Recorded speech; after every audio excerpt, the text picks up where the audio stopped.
deleted scenes from Game of Thrones you need to see. Number 9. Baelish, War of Words with Varys. Peter Baelish is comfortably one of the best and worst characters in the show, and at least to begin with, he shared that title with the mysterious Varys. That's why when the pair clashed back at the beginning of the show, you had no idea which one you wanted to triumph. And here we've got a throne room showdown where Baelish discusses which of the King's Landing brothers in mutilation got the worst luck.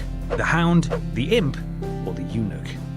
No one's seen the Imp's face yet, but my money's on you. It almost sounds like the start of a bad joke. Number 8. Small Council, Wildlings on the Agenda. One of the most alarming things about Thrones is that 95% of the show is likely to be rendered utterly meaningless by the very end, thanks to the pesky White Walkers and their crazy shenanigans, as nobody in the South wants to hear anything about the cruel realities beyond the wall in the North. This scene shows the coolest man in Westeros, and possibly the universe, Uber boss Tyrion Lannister, suggesting a possible envoy to meet and deal with Mance Rayder, the leader of the Wildling hordes. It's not the most crucial scene, but it's certainly one that shows the very faintest sign of naivety in Tywin. Now maybe we'll even send an envoy into the frozen waste to talk with this Mance Rayder. He actually thinks he can negotiate with the king beyond the wall. Aw, that's cute. Number 7. Tormund, the Chicken Eater. Originally a series of books, obviously, it's worth remembering that the TV show is an adaptation, obviously, and changes are necessary, obviously. So when things get cut, it really is understandable. But the book does paint a tremendous image of Tormund as we meet him for the first time, and this extended scene relates very slightly closer to what we read in the books. Beside the brazier, a short but immensely broad man sat on a stool, eating a hen off a skewer. Hot grease was running down his chin and into his snow-white beard, but he smiled happily all the same. Jon Snow there. Tormund is a jollier prospect in A Storm of Swords, but his sticky chicken trickin' feast, that was hard, transfers to the screen well all the same. Number 6. Doreah, Eerie's Death.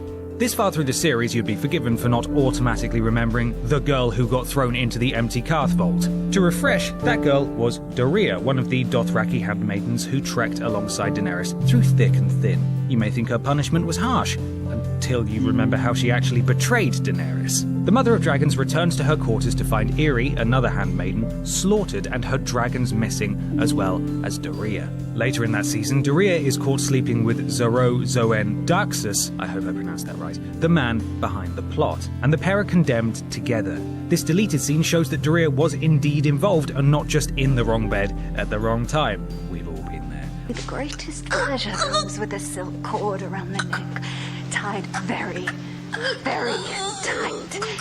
I suppose you could call her a handmaiden what stole the Dragon Queen's dragons for wankers. Hashtag handmaiden what stole the Dragon Queen's dragons for wankers. Number 5. Loras, post Renly regrets. Loras Tyrell is an odd character. He should be far more important than he's actually made out to be, instead acting as a mere passenger throughout most of the seasons as other people discuss him, conspire about him, and trial him. In this scene, he's actually given an emotional role to play, mourning the death of Renly Baratheon. I promised him the throne and he believed me. He died because of me. The wannabe king's death was sudden, shocking, and enormous, yet the show didn't dwell for long on his demise. Here we see Loras being further developed, and the repercussions of Renly's death further explored. Number 4. Daenerys, post-Jorah mood. Everyone lines up to take a pop at Emilia Clarke's acting skills, and no, she won't be winning every award under the sun, but there are times when Daenerys is meant to be utterly devoid of emotion. Here, she's stunned with rage at the news of Jorah's former spying, and that's why she's virtually wordless in this scene. Never betray me. It doesn't add a great deal to the show, but Missandei acknowledging that Daenerys is truly broken up about Jorah's exile could have been a nice touch, rather than just sweeping over the issue. Number 3. Shae, the Tyrion breakup. Everyone needs a Bronn in their life. A vicious sellsword who can sing, joke, and could kill a man at 10 paces. Bronn is great. Simply the best. Better than all the other ones. Oh, and apparently he's a thoroughly decent guy who'll gladly help you through a messy breakup, as proven in this deleted scene with Shae. Shae is hustled out of the Red Keep by Tyrion for her own safety, but she doesn't see it that way. Bronn goes down to her level and lays the truth bare in front of her.